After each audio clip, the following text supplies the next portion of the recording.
we'll give it a couple more minutes and really just slow this show down for a little bit. Javier, how are you today? Can you see us? We'd love for you to unmute and say hello if you don't mind. You talking about this, Javier? Yes, sir. I'm doing good. How you guys doing? We're doing well. Would you mind introducing yourself to all the folks on the call, telling us what you do and where you're from? Sure. I'm with LA County Animal Control. I'm the manager for the Downey Animal Care Center and oversee operations with the Downey service area. Amazing. Javier, what do you love the most about your job? I think pretty much everything. We do field operations, we do adoptions.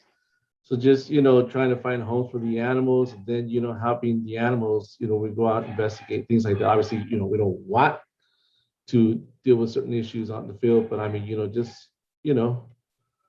finding solutions and things like that, and helping the community. I mean, we've changed here in the county, we've changed kind of the way we do things. We're doing more outreach. So providing more services to the community and helping them out to try and keep their animals at home, which is pretty awesome. Amazing, Javier. And I saw that amazing award that LA County received regarding just the new innovative managed intake processes. So congratulations to you. And Mary Smith, I know you have a question of the week as we have people hopping on this call. Maybe you can get us kicked off with that. Okay, so what's your favorite Star Trek team? There was the original with Dr. Kirk, and then there was Captain Picard, or I guess it was Captain Kirk and Captain Picard. And then there was that lady, Janeway, and then there were a bunch of others. And then some of them were in the Enterprise and some weren't. So I'm just really curious what your favorite Star Trek team actually is. Ooh, Jean-Luc. Is there anybody here who is like a Star Trek fan, enthusiast? Is there anybody here? Kelli, you are? Yay. Kelli, unmute. Pretty much, but TNG. Plus, Picard has the pit bull. And we went to a Comic-Con and we made t-shirts with his pit bull on it, with the Star Trek thing on it, and like sold it out like the year Picard came out. It was great. Okay, you had me at Comic-Con. All right, you didn't even have to say anything beyond that. That is so cool. Well, amazing. And thank you so much for sharing. And so I guess now that we have Mandy with her cup of tea in her seat, we can get this show kicked off. Good morning, everyone. It is 8:04 a.m. Pacific Standard Time where I am on the West Coast. My name is Bobby Mann. I'm the Maddie's Human Animal Support Services Pilot Director. So honored to always be co-hosting this on Mondays with the Maddie's Fun team, Mary Smith, Allison, and a very, very special guest we have today is Mandy Evans. Mandy, hello, good morning. Can you hear us? I can. Good morning, everyone. Good morning. So I actually have a couple questions for you before you kick it off and toss it over to Mary for some Monday motivation. But you recently rebranded your organization, right? You were Panhandle before, and now you are Better Together Animal Alliance. Can you talk to people a little bit about why you thought that was important for your organization to do?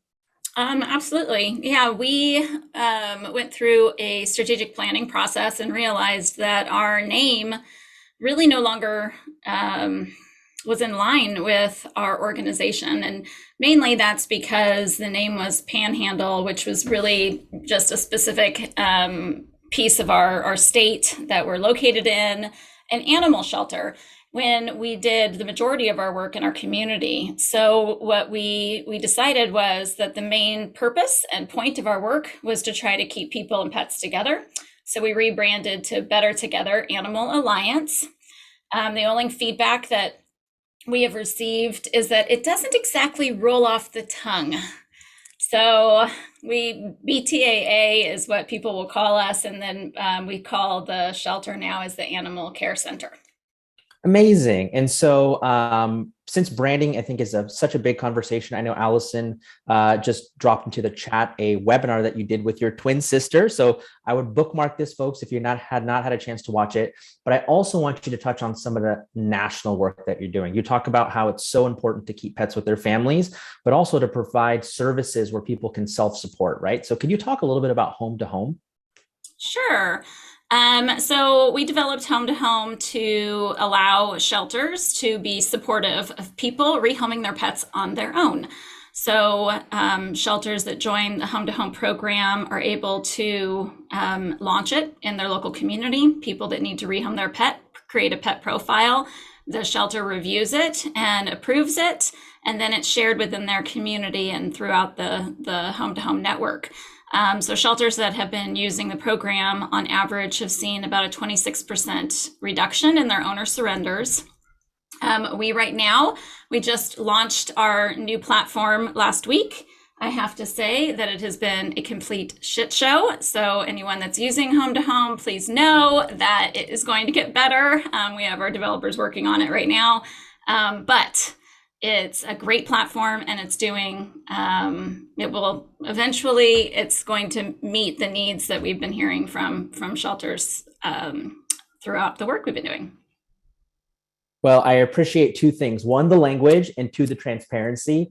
And so based off of that, I'm going to go to the other person that always has awesome language and real transparency, Mary Smith from Maddie's, for some Monday motivation. Thanks, Bobby. Thanks, Mandy. Looking forward to Eric's presentations today and all the things that we get to do together with him. So for those of you that really are Captain Picard fans, you know there is a Twitter account called Picard Tips, and they offer management tips based on things that Jean-Luc Picard would say on Star Trek. So for those of you who are looking for a bit of inspiration, you might want to go there. And one of the things that I think I've mentioned this to you before, but I get Better Allies blog post that comes to my inbox on Fridays. And it always has great tips for just trying to think about things from somebody else's perspective and how we can be more successful in building more inclusive workplaces. And sometimes that becomes sort of a big, scary idea, and we don't know where to start. And these are really practical ideas. And one of the tips that they have attributed to Jean-Luc Picard is this: do your best to learn about and comprehend the experiences of people who look very different from you.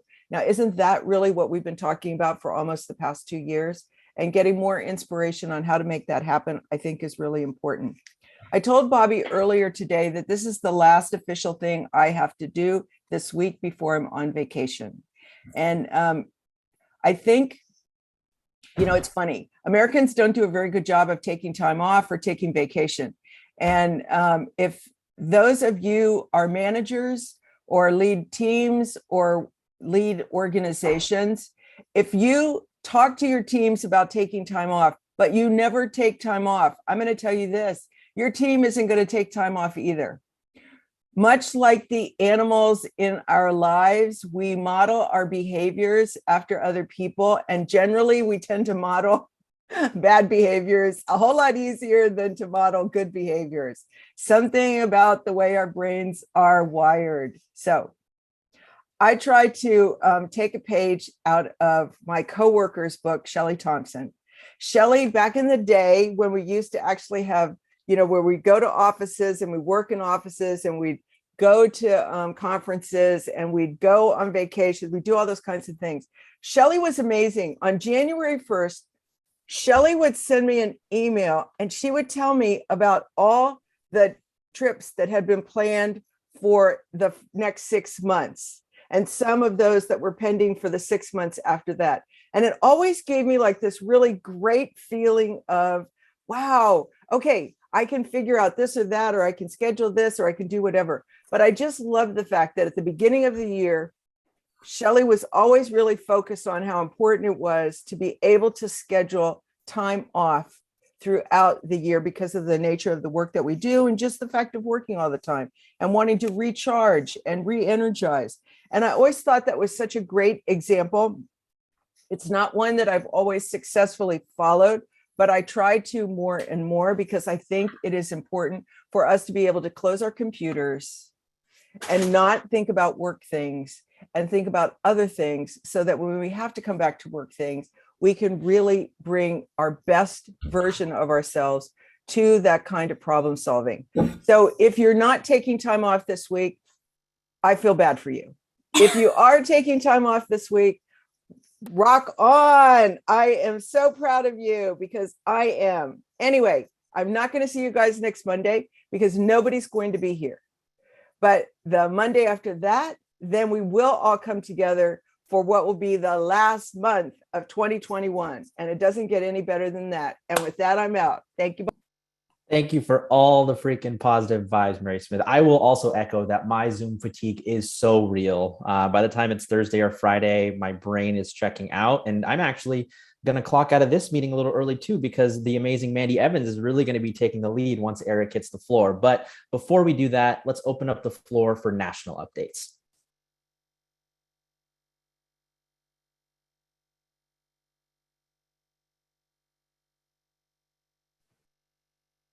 Hey, Bobby, it's Courtney Cunningham over at Petco Love. I just wanted to go ahead and plug our vaccine campaign that is happening over at Petco Love. We are opening it up to all organizations starting December 1st. I will go ahead and put a link into the chat in just a minute, but I wanted to make sure that everybody knew about it because we are super excited to reach that 1 million vaccines provided by Petco Love for the community.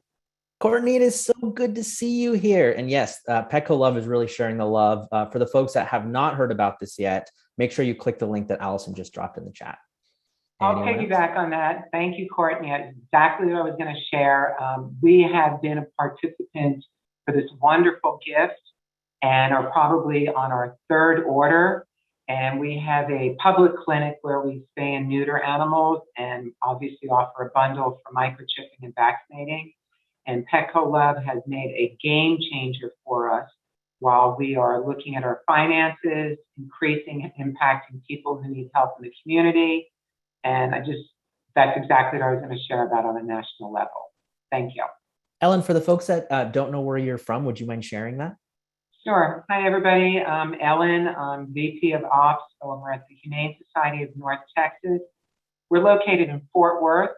If anybody's watching Yellowstone, 1883 has been filmed down here in our stockyard.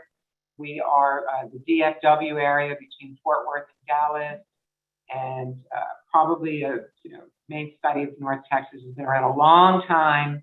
That provides anything from adoptions to foster to mega adoptions to public care. Probably the one thing we don't do is animal control. So thank you.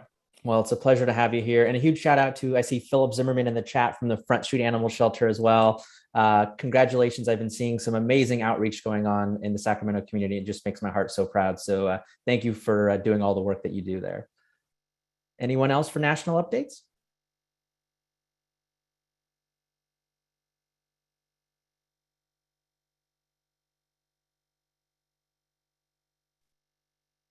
All right, Mandy, looks like the floor is yours.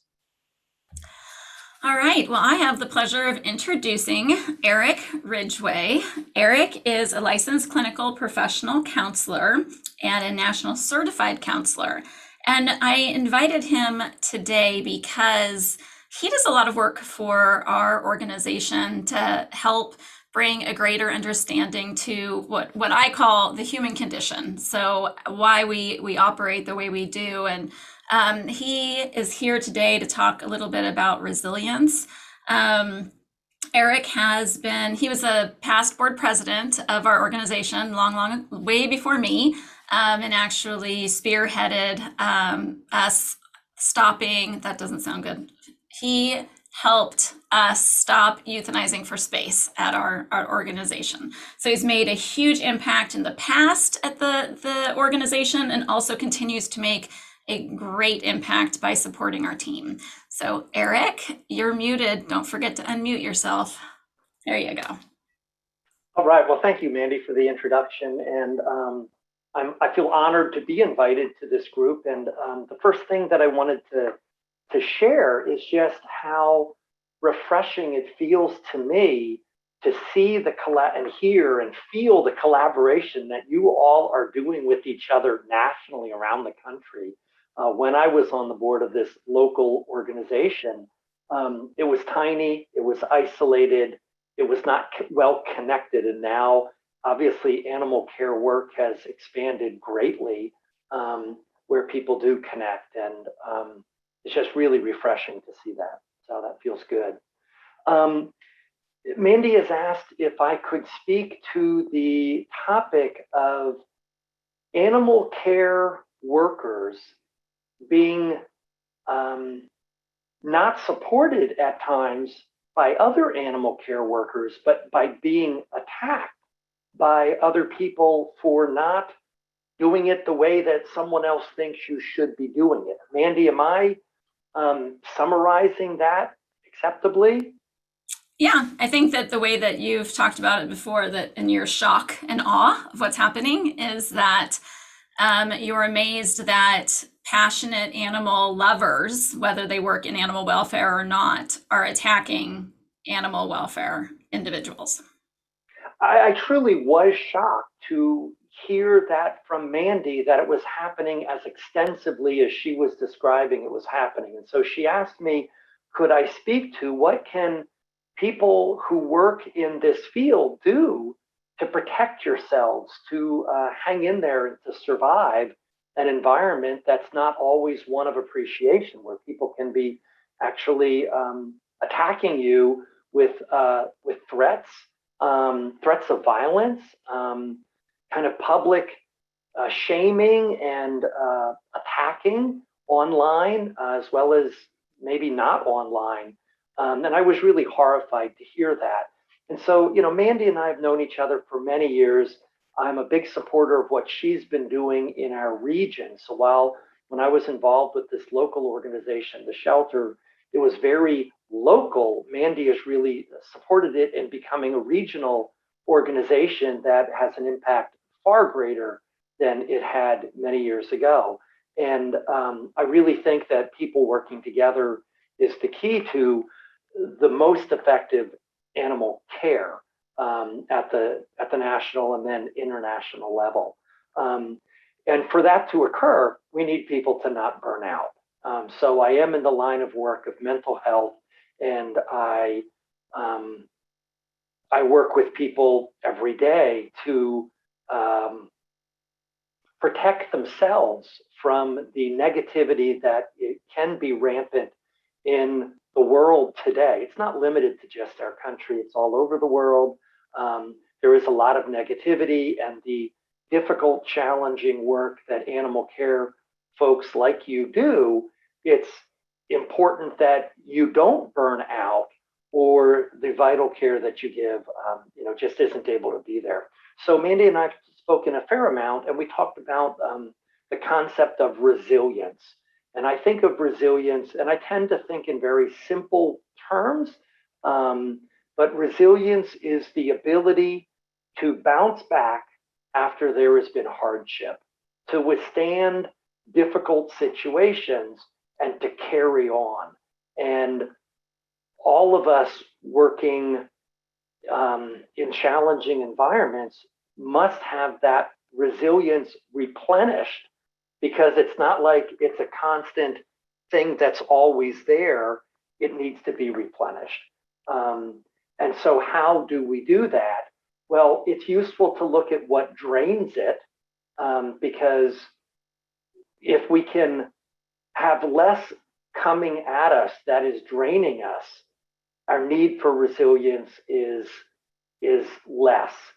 If we are being attacked by 3 people and supported by 1, it feels very different than if we're being attacked by 25 people and supported by 1.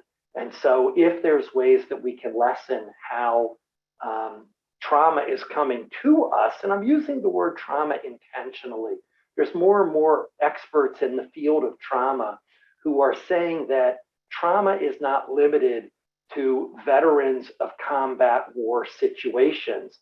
Trauma is not limited to first responders, firefighters, police officers, paramedics, EMTs, who are first on the scene after an automobile accident, a horrific, traffic accident.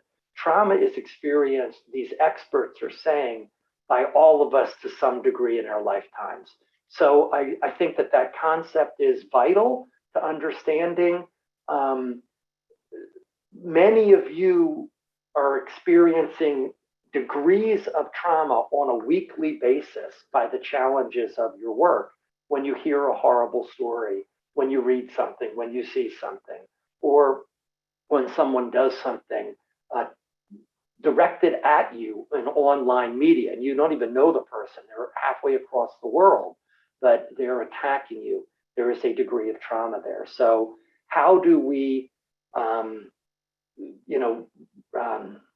protect ourselves from this? Well, when we can not stand in the line of fire, that is great. There are individuals that I think it is better to not fully engage all individuals at all times because they're toxic. And it's useful to recognize in your personal life, are there individuals that are toxic? You don't have to just stand there and be attacked over and over and over. So we have a right to set boundaries. So part of resilience is setting boundaries and saying, this person is not serving the work that I do to contribute to the world, to the work that I do to contribute to my community in a healthy manner. I need boundaries. You don't have to give all your time equally to everybody. And I really encourage all of us to be evaluating who are the people that support us in doing more, to contribute more, and who are the people that are diminishing our ability to provide more services. And those people that diminish us, it's okay that we set boundaries. I'm not saying that it's useful that we attack them. I'm not promoting attacking anybody, but boundaries is saying, this is not working for me, I'm going to disengage, and that is okay. Many of us who tend to be caregivers, and I'm absolutely one of them, were raised thinking that we should say yes to everybody. That's not possible. It's not humanly possible to do that. And so validating yourself and your coworkers, your teammates, again, on the local level as well as on the national and international level, that it's okay to say no. You don't have to, you can't please everyone. It's okay to block people on social media.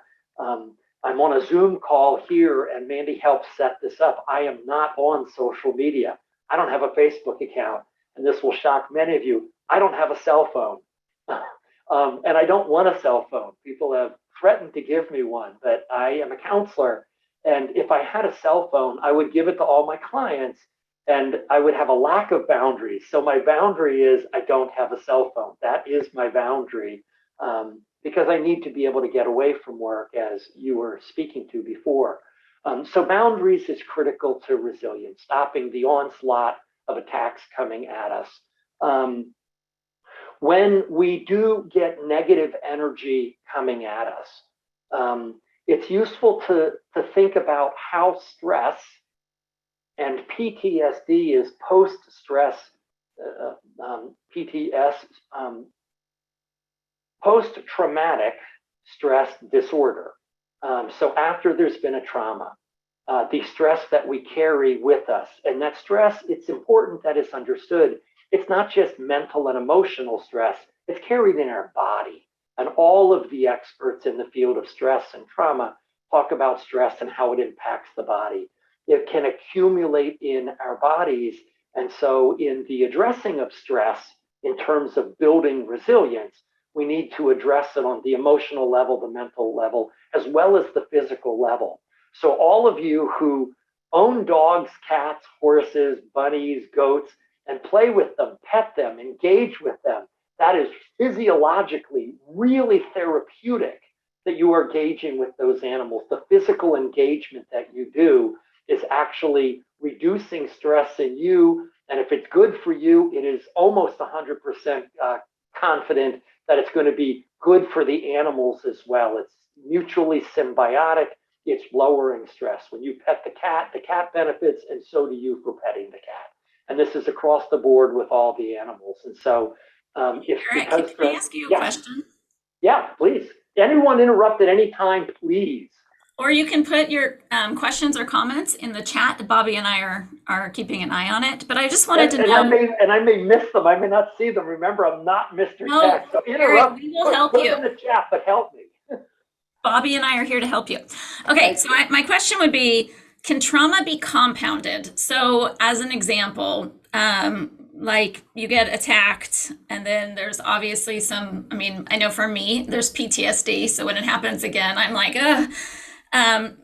But what people say is, oh, it happens enough, you'll get used to it. But I've been doing this for 11 years and I've not gotten used to it. So what do you think? How does that all work out? Mandy, that's a really good question. Trauma absolutely can compound. And there's study after study that makes it very clear about that. And I'll use some military examples. I do work with a lot of veterans and some active duty members of the United States military, as well as police officers, firefighters, and other first responders. It builds up, it accumulates over time. The good news is that resiliency can build over time as well. And this concept, I think, is important. So Mandy, as stress has accumulated, also resiliency has accumulated. And so we develop strength to better withstand the trauma that builds up, but we do want to keep addressing it, knowing that it can accumulate. Those who have experienced real horrific situations with animals over and over are at much greater risk of burning out than those who have just experienced one incident of that. So that cumulative factor is real. And again, I want to, and I don't have everyone's name, would like to be learning everyone's name because that's, I'm interested in that connection. But someone was speaking earlier about the importance of vacation. Time away, I think, is really valuable to help get some respite from the micro traumas, the micro assaults, the stresses that do accumulate, and you may not be able to put your finger on one major traumatic experience, but they're cumulative and they do build up. So getting away can be really helpful to build our resilience. I want to talk a little bit more about some of the aspects of where stress can build up. And I mentioned physical, and I'll say a little bit more about that. When you do physical activity where you are moving your body, that moving your body is helping to lower your stress. And so if you've had a stressful experience and you go for a walk, you ride your bike, you go swimming, you go play tennis with your friend, ping pong, but you do some physical activity, you clean the house, my earbud fell out and I don't want to kill it and crush it. So, oh, I see it, it's safe. So, and I think it's way down there, Mandy, I think. But I can still hear you guys, I think, okay. When you do a physical activity, it's actually moving the energy in your body in such a way that it will lower stress. And when the stress is, think of it as energy accumulating in your body, and the physical movement will loosen the energy so that it can be dissipated, come out of you, and that's really important. So that is one of the main ways that I deal with the stress in my work, because I work with people, and many clients say, Eric, how do you do this day after day, week after week? And I've been doing the mental health work that I do for over 30 years and not burn out. Well, I do a lot of physical activity that helps me move that stress. And I do some mental things as well. I do a number. Hey, Eric, I would Yes. love to pose that question to the group and ask, the 90 folks on this call to use the chat. What is one thing that you all do to help with stress? What's that outlet for all of you? I'll start. I love riding my bike. So if you all want to use the chat, I'd love to learn more about all of you. Back to you, Eric. Bobby, thank you for bringing that out there. And I saw one gentleman said 24 years in the military, he still deals with PTSD. This is key. Stress doesn't just go away because you have a year away from stress. 24 years later, there's still a degree of that. And I see that every day in my work. So, people are saying cooking, running, riding bike, hiking, walk my dog, rain or shine, love it, because anyone who has dogs, they need to go out. Just hanging out with the dogs, meditation. These are great. These are all really good. Gardening, tap dancing, photography, walking to the store instead of driving, using morning meditation instead of other activities that may not support us as much, early morning workouts. So crafting and arts. So your group is practicing, and really good to see this, is practicing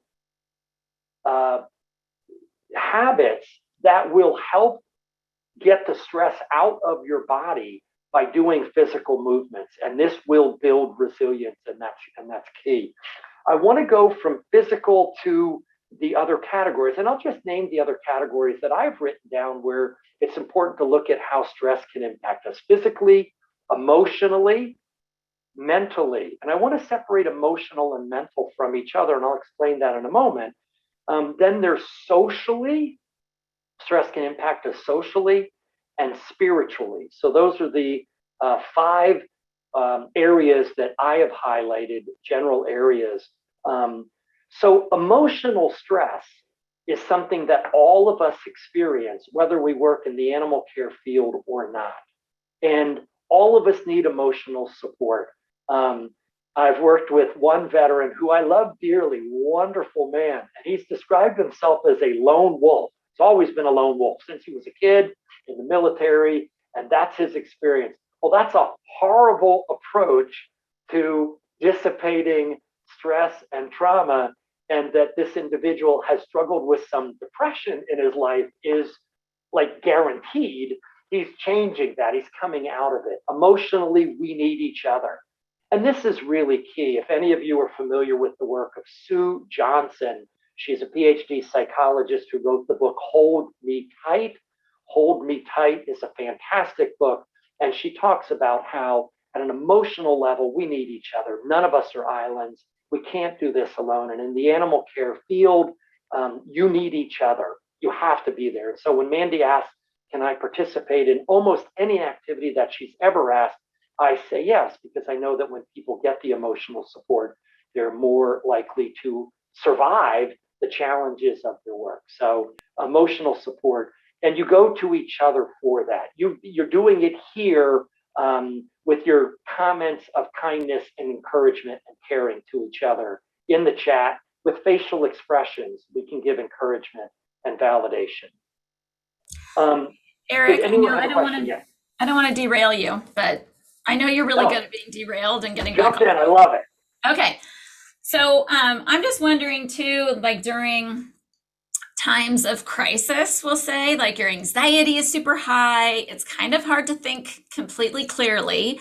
Do you have any suggestions or recommendations on how we as individuals experiencing crisis can express what we need? I know that there are boards and superiors that are above us that want to help us. And sometimes I don't even know what to tell them I need. Actually, I know what I need. I need time off. I need to back away from it. But because I'm the leader, I can't just walk away. So do you have any recommendations on how to express or even identify what you need in the moment? So, Mandy, you're asking a really good question, and my answer could kind of come out in 1,000 different ways possibly. But what I'm thinking of in this moment, as you ask it, is I think we need someone to talk to, someone who will listen to us. And this is really key. Many of the clients who come in to talk to me, and I want to be clear, I'm a mental health counselor. I work with high functioning people in my resort town community. I don't work with losers whose lives are terrible. I'm working with doctors, lawyers, judges, business owners, elected officials, school teachers. These are the movers and shakers in the community. They're not losers by any stretch of the imagination. And much of what all of these high-powered, high-demanding job career people are needing is someone to really attune to them and listen, give them their undivided attention. So if, as animal care folks, you can identify one person or 2 or 6 people that will listen to you when you've had some type of trauma or stress. That is key. And just asking them, I've just had a really rough experience, or last week was terrible. Can I just talk to someone? And the person listening, what I want you to know is you don't have to fix it. The goal is not to fix the problem. It's to hold space. And I'm using some language that may be a little bit different than what most of the society is used to hearing. But what the listener does is hold space so that the speaker can just get out what their experience was. And you can ask gentle questions like, tell me more. What was that like for you? Hey, Eric, yes. Speaking of holding space, I really love Steve's comment in the chat about just monitoring and paying attention to his staff. Steve, would you mind sharing just like, what do you look for? What are signs that you've seen within your organization where it really made you pay additional attention to certain staff members? Well, I mean, we were doing euthanasias here at our facility, for medical cases, and we stopped doing it and transferred it over to the vet because you do get burned out. Everything from our admin, our dispatcher taking the calls. We try to talk about taking a breather after after the tough calls, because you'll get tough calls that people are not being so they start cussing you out and stuff, and you got to take a breather because your next call you got to give them your undivided attention, and you can't be emotional and still thinking about your last call.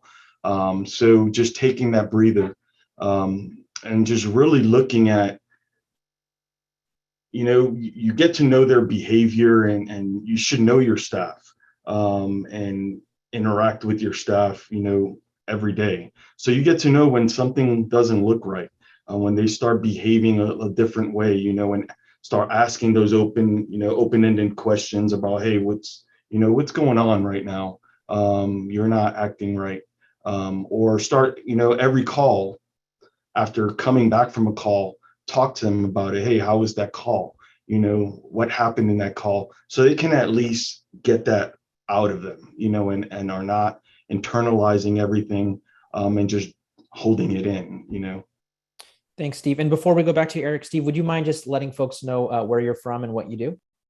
Oh, absolutely. I'm the director of Liberty County Animal Services here in Hinesville, Georgia. Steve, I wanted to really appreciate what you've just shared, and what you posted and I read is that taking care of your staff needs to be the #1 priority. And I really, really, really appreciate that. Without a staff, you can't do the work. And you stated it succinctly and clearly. All of us work with teams. By ourselves, we can't do the work. It's impossible. We need the team. So monitoring the team, how they're doing. Steve, in your comment, you said that you make them take time off. We need breaks, and that's good.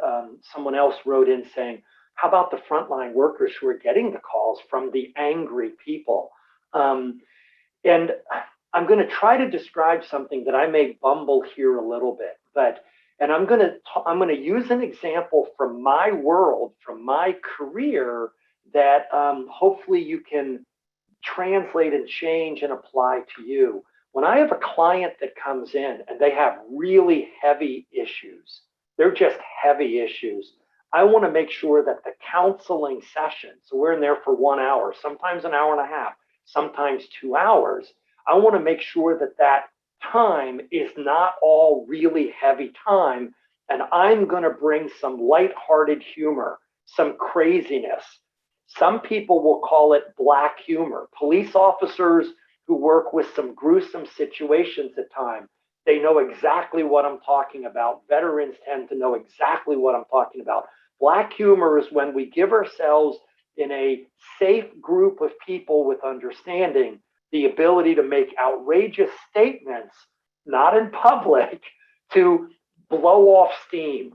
That person on that phone call, they were a real blank, blank, blank, and we give them permission to act unprofessionally, again, in the small private circle where they can blow off steam, because to the public, they have to be professional. the frontline people, but behind the scenes, it's okay that they do Black humor, that they laugh about it. Well, glad I'm not that person's spouse. Glad I'm not in that family. That's a pretty negative person. And again, we don't say these things in public, but we need to be able to do that in safe spaces. And again, I didn't say this specifically, but isolation is one of the biggest killers in terms of burnout. And so since COVID-19 has been going on for approaching 2 years, we have, the mental health field has seen an escalation of stress greater than ever in my career that spanned over 30 years. And that's because of isolation. It's not just fear of sickness, it's isolation. People need to connect. I have some clients who are really strong introverts, and they're feeling it and they're complaining about it. We need each other. We need connection.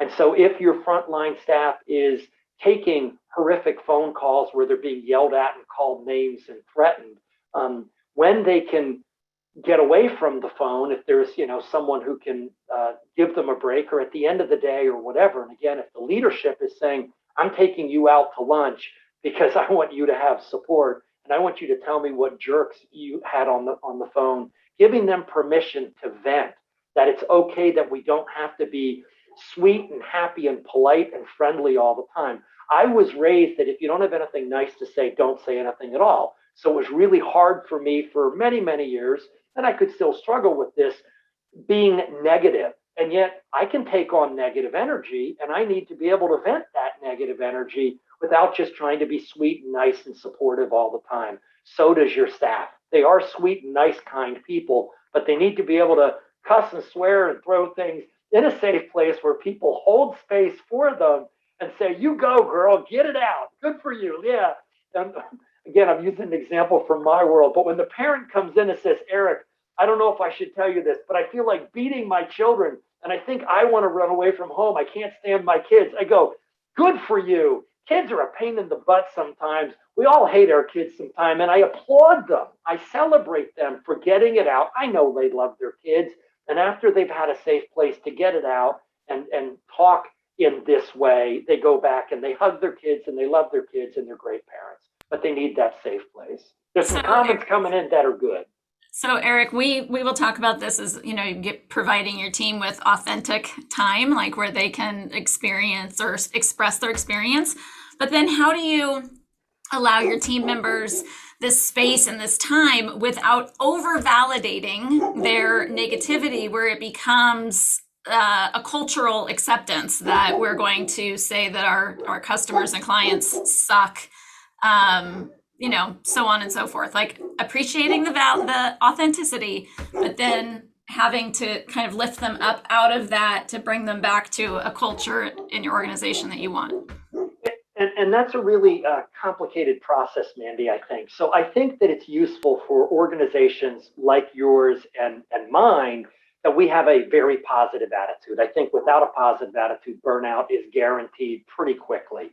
So I think stating up front to everyone interested in coming into this field, we need a positive attitude. We need to create a culture of positivity and optimism. Without optimism, we will burn out.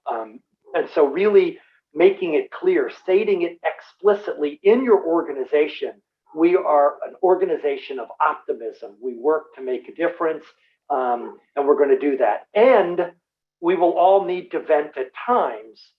And we don't want our everyday life to be all about the venting and the negativity. So venting is a fraction of what we do, because overall the culture is one of positivity, but we need safe places and people that we can vent with who are really skilled at being optimists. So I'm skilled at hearing parents tell me they want to run away from their kids and they're going to beat their kids and they're going to disown their kids. And I smile and I laugh. And I go with them because I'm so optimistic. I know they're going to love their kids. I know that that's not going to change. So bringing that safety to the people so that they can feel that. I like it when the spouse can tell me that they hate their husband or their wife. They're sick of their husband and their wife, and they get it all out in an hour, and then they go home and they go out to dinner with their spouse because they love their spouse. I just created a safe place. I was holding space for them to do it. But overall, we're going towards positivity and optimism. And so it's balancing those two. Eric, really quick, two things. One, I'm a little starstruck that Amy Sadler is on this call listening because I'm a huge fan. But Amy, for the folks that are just listening in and don't have access to the chat, would you mind reading what you wrote? I think it's really important. Sure, thanks. Bobby, that's so sweet. I just wrote that I think this is a really critical distinction that might be super supportive for many of us. The permission to be authentically unprofessional and privacy with trusted others, even scheduling for it. It seems that we are culturally expecting perfect language, communication, expression all the time, both personally and professionally. And I personally find it exhausting and possibly one of the most depleting aspects of working together when we're already shouldering very difficult subject matter and situations that we're feeling compelled to solve for. So thank you. And I think that's helping my staff by saying, here's a scheduled moment to let's get it all out and then shake it off and go back to work. I think that's a really, and to have the positivity for the work, but I think that's a really critical distinction. So thank you. Thanks. Back to you, Eric. And Bobby, thanks. Thank you for highlighting, and Amy, for you writing and then reading that. I think that really is critical. We can't be professional and upbeat and positive all the time. We will burn out. And that's what Mandy was mentioning about the accumulation of stress or trauma. We have to vent. We have to get it out. And we need safe places to do that. I want to switch to the mental area of stress. How we talk to ourselves, the voice inside our head that is saying positive things to us or negative things to us. This is critical, and this is mental. It impacts us emotionally, but it is mentally. If you get up every day and you say, I do important work, my job helps the well-being of others, I make a difference in the world, that is a mental process. It's a practice that all of us can do, and I'm proposing want to be doing every day that we're in these types of careers. My work is important. And it's not that I get it right all the time. I make mistakes often. On a regular basis, I make mistakes. This is not about doing it perfect. And I try to role model for my clients as well as my team. I'm the leader of a mental health team in this small community. And I role model. I make mistakes all the time. This is not about doing it perfect. We can't do it perfect. So part of the building mental resilience, lessening mental stress is telling ourselves, we're not striving for perfection. That's an impossibility. We are doing the best we can, and we pick ourselves up after we make mistakes, we brush ourselves off, and we move forward. And this is a mental process. So when I blow it, when I make a big mistake, I want to say, well, there's another example that helps me stay in the state of humbleness. I want to be humble. I don't want to become arrogant and conceited. I want to do great work, and I want to be humble as I do great work. All of you do great work. You do important work. You do great work. And I want you to validate yourselves that you're doing great work. So that self-talk, that your work is important, that you validate yourselves, I think is really important to the mental thing. Now, when we get validation from others, so there's two kinds of validation. Internal, we give to ourselves, and external validation is what I see you doing for each other. You are validating each other in this interaction. So if you guys do this, this call on a monthly basis, and you get together from all over the country, and you validate each other, that will help reduce burnout, that will lower stress. And if any of you has a really tough situation, if the group were to hold space for you to get that tough one out, and again, we're not trying to fix it all the time, but just giving you a space to get it out, and we can validate a person not by fixing it sometimes, but by saying, that was really tough. That must have been overwhelming. I imagine that you need some time off here. I encourage you to get some time off. That validation that your experience was hard, I think is critical. So internal validation we do for ourselves.